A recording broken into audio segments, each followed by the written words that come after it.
An article was published on Science.com on July 3rd, 2014, and it talked about research conducted at the University of Virginia in Charlottesville. Specifically, this research seems to indicate that people would rather be shocked with electricity than left alone in silence.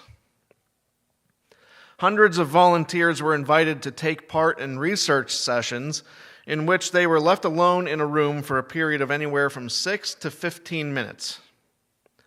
While they were in the room, they were given one of two tests. They were either to think about anything they chose to think about, or they were given a prompt and told to think about that prompt for that amount of time. After the session, they were asked to rate their experience, and they did not enjoy it. Just about half of them rated their time at or below the midpoint of a 9-point scale, with 1 being the least amount of enjoyment and 9 being the most. Thinking that perhaps conducting the experiment in a strange room led to their dislike of this quiet and reflective time, researchers then let the volunteers conduct the same test in the comfort of their own home. To their surprise, the volunteers reported the same amount of enjoyment for their quiet time at home. So the researchers decided to add one more step to this test. They put a button that would send a small jolt of electricity into a volunteer's finger when it was pressed, and they put that button in that room with them. And the researchers told them that this time they were to sit and have quiet time and think and reflect. And then they said that if you touch that button, it will shock you with electricity. And you want to guess what happened? Well, 67% of men and 25% of women chose to get up and push that button. And isn't that odd? We so often say how much we would like some peace and quiet, and yet, when given the opportunity, it gets uncomfortable. We need to fill that quiet time. Even when we look to God for answers to prayers, we sometimes wait for that big, booming voice to come down from the heavens. I need a sign, God. I need you to tell me what to do, and I want to hear you say it. We want God to send down lightning from on high. We want a rainbow with the end that takes us right where we need to go. We want a hidden voice from nowhere that tells us God's plan in plain English. I want to say it's humorous, but really it's concerning is probably a better word, that when some major catastrophic event comes along, like major earthquakes or pandemics or whatever other event you can think of, there's always a segment of the population that calls themselves Christian that insists that this is how God is speaking to us. We too often look for God in the big and the loud things. But honestly, more often than not, I think those big and loud things they're just that. They're noise. Too often the loud stuff is a distraction. It's where we want to find God because it's easy to see and hear. But I don't think that's usually where we'll find God speaking to us. Our scripture lesson for today talks about this very thing. And thankfully, it says it a lot better than I could. In this scripture from the first book of Kings, the prophet Elijah he's on the run. He's challenged King Ahab and his wife Jezebel because of their adoption of false gods. And Jezebel has sworn to kill Elijah. So he flees Israel and goes into hiding. Let's pick up at this point with verses 3 through 13 of chapter 19. Elijah was afraid and ran for his life. When he came to Beersheba in Judah, he left his servant there, while he himself went a day's journey into the wilderness. He came to a broom bush, sat down under it, and prayed that he might die. I have had enough, Lord, he said. Take my life. I am no better than my ancestors. Then he lay down under the bush and fell asleep. All at once an angel touched him and said, "Get up and eat." He looked around, and there by his head was some bread baked over hot coals and a jar of water. He ate and drank and then lay down again. The angel of the Lord came back a second time and touched him and said, "Get up and eat, for the journey is too much for you." So he got up and ate and drank, and strengthened by that food, he traveled 40 days and 40 nights until he reached Horeb, the mountain of God. There he went into a cave and spent the night. And the word of the Lord came to him, "What are you doing here, Elijah?" He replied, "I have been very zealous for the Lord God Almighty. The Israelites have rejected your covenant, torn down your altars, and put your prophets to death with the sword. I am the only one left, and now they are trying to kill me too." The Lord said, "Go out and stand on the mountain in the presence of the Lord, for the Lord is about to pass by." Then a great and powerful wind tore the mountains apart and shattered the rocks before the Lord. But the Lord was not in the wind.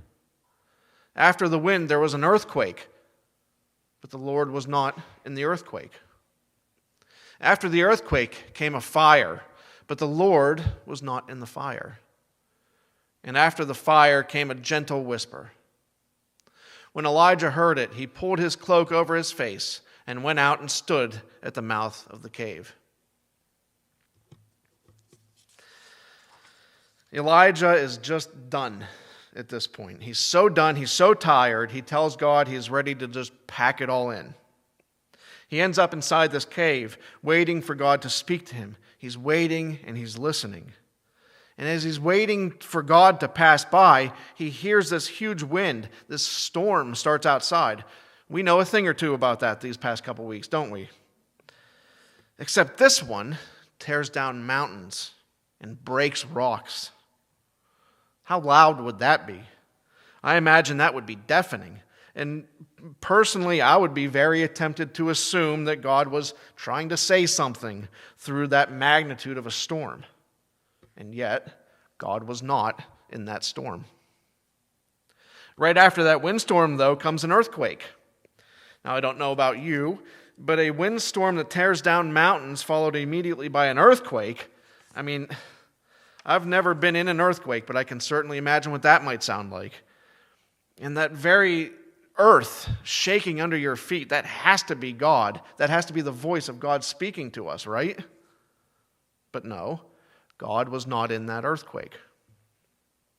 Now, if anything else were to follow these two major events, surely God would have to be found in that. Well, here comes a great fire in the wilderness. And at first, fire doesn't seem very loud. But if you can think of a small campfire or a fireplace and the sound and the crackling that it makes, and then magnify that by hundreds and thousands of times, and you end up with this roaring wildfire spreading out of control. God has to be in that fire, right? There's no way that we could have a windstorm followed by an earthquake, followed by a fire, and God isn't in any of them. But he wasn't, though. God wasn't even in that fire. And then, after all these things, comes a gentle whisper.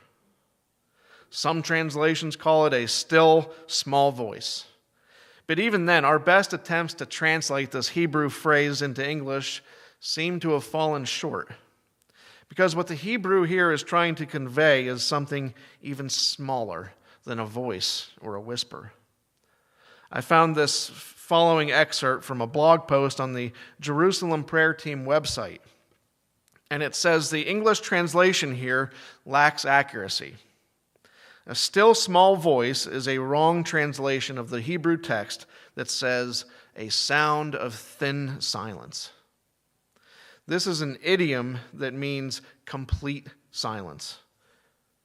It is apparently different from any other partial silence, such as the kind selected in the English text. The complete silence is associated only with God's doings, and this alone caused Elijah to feel awe and exit the cave. After all this noise, After all that crashing and shaking and roaring, where is God found? In the sound of thin silence. Or if we want it to be accurate, a little bit more accurate in English, a sound of silence, only reserved for God's doing. Now don't quite get me wrong. I'm not saying that God is never found in real audible sounds. He certainly has been in the past, and I believe he can whenever he wants to. But I would venture to guess that most often we're going to find God speaking to us in those sounds of thin silence. So how often do we allow that sound of thin silence to creep into our daily lives? And I know it's hard. There's so much going on. There are so many things that are beeping and buzzing and ringing.